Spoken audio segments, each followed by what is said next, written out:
귀한 찬양 감사합니다. 제가 유치부에서 설교하면서 항상 우리 아이들에게 마지막에 우리 친구들 그렇게 할 수 있나요? 믿나요? 하고 하면은 우리 친구들이 네 하고 정말 큰 소리로 대답을 너무너무 잘합니다.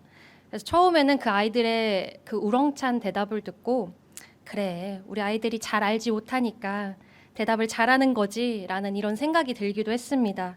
근데 생각해보니 우리가 하나님의 말씀을 받아들일 때 무엇을 알아야 하나 하는 생각이 들더라고요. 경험이 없어도 지식이 없어도 그저 하나님의 말씀을 있는 그대로 받아들이는 것이 이 어린아이와도 같은 믿음이 아닌가 생각했습니다.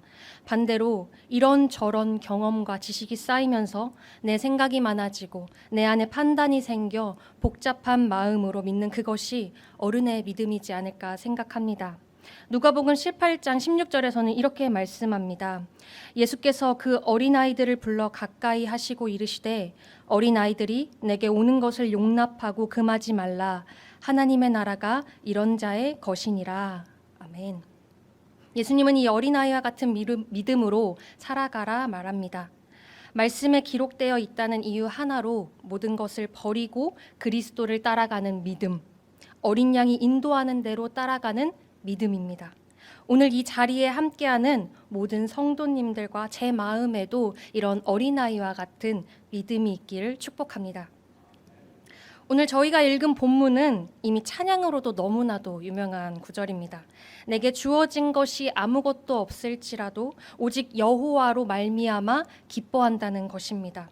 그런데 이해가 되지 않는 것은요. 하박국이 살던 이 시대가 이런 감사를 드릴 만한 상황이 아니었다는 것입니다. 하박국의 눈앞에 놓인 현실은 너무나도 악했습니다. 왕과 선지자와 제사장들이 약한 자들의 재물을 빼앗고 그들을 너무나도 악하게 괴롭혔습니다. 그리고 바벨론이 쳐들어와서 백성들을 잡아가기 시작하는 거예요. 그 모습이 어땠냐면 하박국 1장 14절에서 15절에서는 하박국은 이렇게 비유하여 말합니다. 사람을 바다의 고기 같게 하시며 다스리는 자 없는 벌레 같게 하시나이까. 그가 낚시로 모두 낚으며 그물로 잡으며 투망으로 모이고 그리고는 기뻐하고 즐거워하여. 이러한 모습을 지켜본 하박국은 이해가 되지 않았습니다. 하나님, 이게 맞나요? 어찌 이러십니까? 진짜 지켜보고만 계실 겁니까? 하나님께 호소하며 기도하기 시작했습니다. 우리 때때로 놓여진 현실 앞에, 우리 앞에 놓여진 그 현실 가운데에 하박국 선지자와 같은 마음으로 하나님께 기도했던 경험이 있지 않으십니까? 지금으로부터 약 4년 전쯤에 제가 신대원 1학년 들어갔던 그 해 여름, 방학을 맞아 부모님이 계신 대전으로 내려가 제가 생활을 하고 있었습니다. 그러던 중 하루는 종일 비가 오고 그 밤새 비가 끊임없이 오던 날이 하루가 있었습니다. 그때 부모님이 교회를 개척하신 지 한 1년 정도 되었을 때인데 교회가 지하에 있었어요. 그래서 걱정을 했지만 그래도 그 입구에 턱이 높아서 괜찮겠지 하고 생각을 했습니다. 근데 그 다음 날 아침에 가서 확인을 해보니 밤새 다른 곳으로 이렇게 비가 새어 들어와서 교회 안에 물이 이렇게 차 있더라고요. 그런 상황을 처음 겪는 저로서는 너무 당황했지만 어떻게 빨리 수습을 해야 되니까 정신없이 부모님과 수습하기 시작했습니다. 그렇게 열심히 물을 퍼내다 보니 어느새 바닥이 보이고 조금은 정신이 든 느낌이었습니다. 그래서 굽었던 허리를 펴고 앞을 딱 보는데 이제 팔과 다리를 걷어붙이고 땀 흘리며 일하는 그 부모님의 모습이 보이더라고요. 근데 그 부모님의 모습이 제 눈에는 너무너무 처량해 보이는 거예요. 우리 가족이 그 순간 너무 처량하게 느껴졌습니다. 그리고 고개를 돌려 강대상 쪽을 바라보는데 그 십자가가 보이더라고요. 근데 그 십자가를 보는 순간 하나님에 대한 원망이 막 파도처럼 이렇게 밀려오더라고요. 하나님이 우리의 현실을 하나도 모르는 것처럼 느껴졌어요.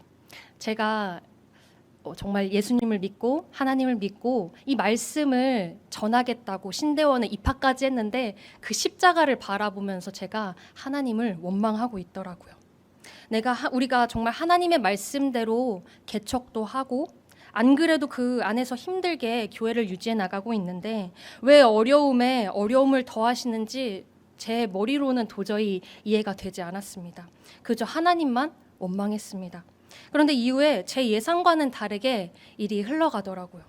교회가 속한 노회에서 저희 교회가 가장 큰 수혜를 입은 교회라고 노회 신문에도 실리고 교회를 알지 못하는 여러 곳에서 도움의 손길을 보내주시기 시작한 것입니다.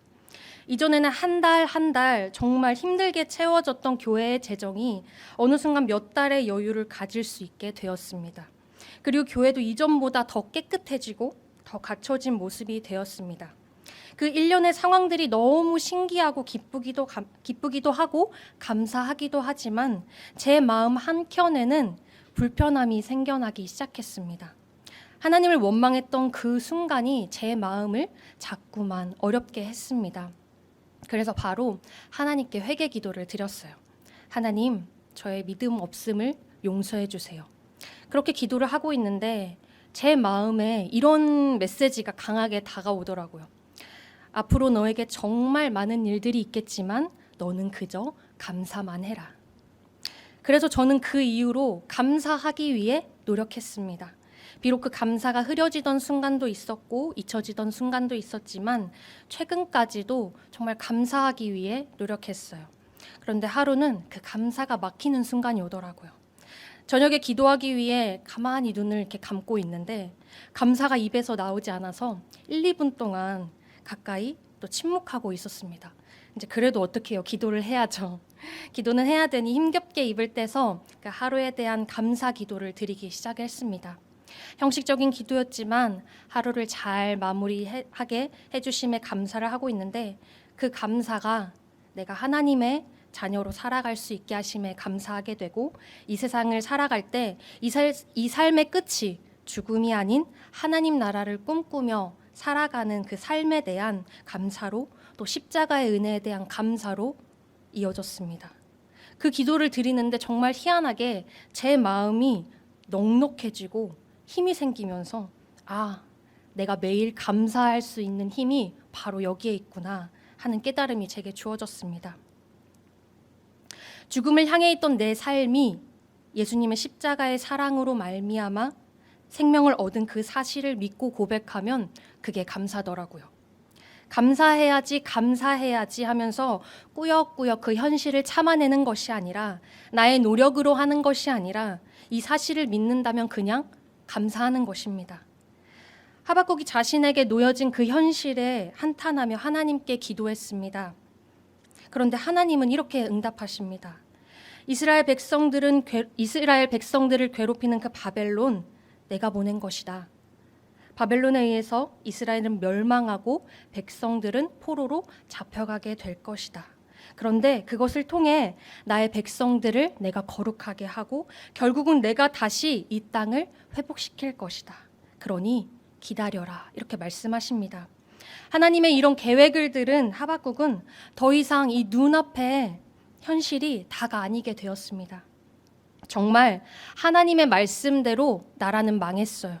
근데 그것이 다가 아니라는 믿음, 하나님께서 다시 그 땅을 회복시킬 것이라는 그 믿음이 있기 때문에 하박국은 이렇게 고백합니다. 하박국 3장 17절에서 18절입니다. 함께 읽겠습니다. 비록 무화과 나무가 무성하지 못하며 포도나무에 열매가 없으며 감람나무에 소출이 없으며 밭에 먹을 것이 없으며 우리의 양이 없으며 외양간에 소가 없을지라도 나는 여호와로 말미암아 즐거워하며 나의 구원의 하나님으로 말미암아 기뻐하리로다. 아멘. 자신의 눈앞에 어떤 현실이 있든지 자신의 손에 아무 것이 없어도 오직 여호와로 즐거워한다고 고백합니다. 하나님의 선하신 계획을 믿음으로 감사하는 것입니다. 아기들이 태어나고 이렇게 시기마다 맞춰야 하는 예방접종이 있습니다. 그것을 이제 맞추지 않으면 아기들이 크면서 병에 걸릴 수도 있고 더 아플 수도 있기 때문에 예방차 맞는 것입니다. 그런데 아기들은 이러한 사실을 아무것도 몰라요. 아무것도 모른 채 부모님 품에 안겨와서 갑작스럽게 알 수 없는 고통을 맛보게 됩니다. 아기 입장에서는 그 이유도 알지 못하고 엄청 그냥 아프기만 한 것입니다. 하지만 그럼에도 예방접종을 하는 이유는 그 아기를 위해서입니다. 아기가 자라면서 아프지 않도록 건강하게 잘 자라도록 하는 것입니다. 그런데 아기가 주사를 맞을 때 그 옆에 있는 부모님의 표정을 보면 마치 자신이 맞는 것처럼 얼굴을 찡그리는 사람들도 있고 차마 보지 못하는 사람들도 있습니다. 자녀의 고통을 원하는 부모가 어디 있겠습니까? 그저 사랑하는 자녀가 지금은 주사 맞으며 아파하고 눈물을 흘리지만 그저 건강하고 더 크게 아프지 않기를 바라는 마음일 뿐일 것입니다. 우리가 어떤 현실을 바라볼 때도 마찬가지입니다. 우리가 겪는 고난의 이유나 원인을 아는 경우가 얼마나 있겠습니까? 오직 믿음으로 아는 것뿐입니다. 하나님이 살아계시고 나와 함께 하시고 구원하셨다면 주께서 하실 것을 믿는 것입니다. 이 일을 통해 일하실 하나님의 계획하심을 믿고 그저 나아가는 것뿐입니다. 그럴 때에 우리는 감사할 수 있습니다. 우리가 너무나도 잘 아는 다윗의 시인 시편 23편입니다. 1절부터 4절 함께 읽겠습니다.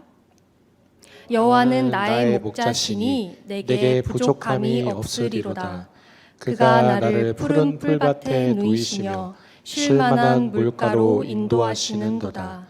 내 영혼을 소생시키시고 자기 이름을 위하여 의의 길로 인도하시는도다. 내가 사망의 음침한 골짜기로 다닐지라도 해를 두려워하지 않을 것은 주께서 나와 함께 하시니라. 주의 지팡이와 막대기가 나를 안위하시나이다. 아멘. 다윗은 하나님을 찬양합니다. 감사합니다. 그가 정말 푸른 풀밭과도 같은 쉴만한 물가 같은 편한 곳에 있어서 감사하는 찬양일까요? 아니죠. 그는 사울 왕을 피해 다니면서 한 번도 마음 편히 쉴만한 물가로 인도받은 적이 없습니다. 계속해서 도망자의 삶을 살았습니다.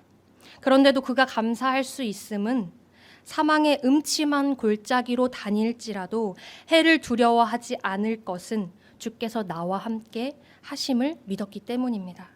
믿었기 때문에 그가 어떠한 상황에 처해 있든지 선한 곳으로 인도하실 하나님께 감사한 것입니다. 성령의 9가지 열매 중에 감사는 몇 번째 있나요? 네, 맞습니다. 감사는 없죠. 성령의 9가지 열매는 우리가 하나님의 말씀을 따라 살아갈 때 우리의 삶의 열매로 얻게 되는 것입니다. 근데 우리가 감사가 참 중요하다는 걸 알아요. 근데 이 감사가 성령의 9가지의 열매는 없습니다. 왜냐하면 감사는 우리가 믿으면 저절로 하게 되는 것이기 때문입니다. 반대로 우리가 그것을 믿는다면 감사하지 못할 이유가 전혀 없는 것입니다. 믿으면 감사하고 감사로 믿는 것입니다. 데살로니가전서 5장 16절에서 18절에서는 이렇게 말합니다. 항상 기뻐하라, 쉬지 말고 기도하라, 범사에 감사하라. 이는 그리스도 예수 안에서 너희를 향하신 하나님의 뜻이니라. 아멘. 우리가 믿음으로 감사의 삶을 살아갈 때 하나님이 기뻐하십니다. 하나님께서는 우리를 세상의 빛으로 부르셨습니다. 교회 안에서만 바라는 빛이 아니에요. 세상의 빛입니다. 그렇기 때문에 이 세상에서 하나님의 영광을 나타내야 하는 자들인 것입니다. 그런데 우리의 삶이 하나님을 알지 못하는 사람들과 별반 다를 것이 없다면 우리는 그 가운데 빛을 낼 수도 복음을 자랑할 수도 없을 것입니다. 우리에게 분노할 일, 원망할 일, 두려워할 일 너무나도 많지만 우리의 경험이나 지식들로 이해되지 않는 순간들이 너무너무 많지만 오직 하나님만 신뢰하며 감사로 나아가는 모든 성도님들이 되시기를 축복합니다. 오늘 본문 말씀 19절 마지막에 보면 이 노래는 지휘하는 사람들을 위하여 내 수금에 맞춘 것이니라 라고 고백합니다. 내 삶의 지휘자 되시는 하나님께 나의 삶을 온전히 맡기며 평안으로 기쁨으로 감사함으로 살아갈 수 있는 저와 모든 성도님들 되시기를 간절히 소망합니다. 함께 기도하시겠습니다. 사랑과 은혜가 충만하신 하나님 아버지, 주님의 은혜와 사랑을 감사합니다. 우리의 삶이 날마다 더욱 주님의 이름을 높이고 찬양하며 전하기 원합니다. 언제 어디서나 무엇에든지 신앙 고백적 삶을 살고자 하오니 우리에게 절대 변하지 않는 강한 믿음을 더하여 주셔서 날마다 평안과 자유로 가득한 복된 삶을 누리게 하여 주시옵소서. 때때로 이해할 수 없는 일을 만날지라도 하나님 아버지께서 이루실 선하신 그 계획을 믿고 어떤 시련과 환난도 넉넉히 이기는 구원을 보게 하여 주옵소서. 사랑이 많으신 예수님의 이름으로 기도합니다. 아멘.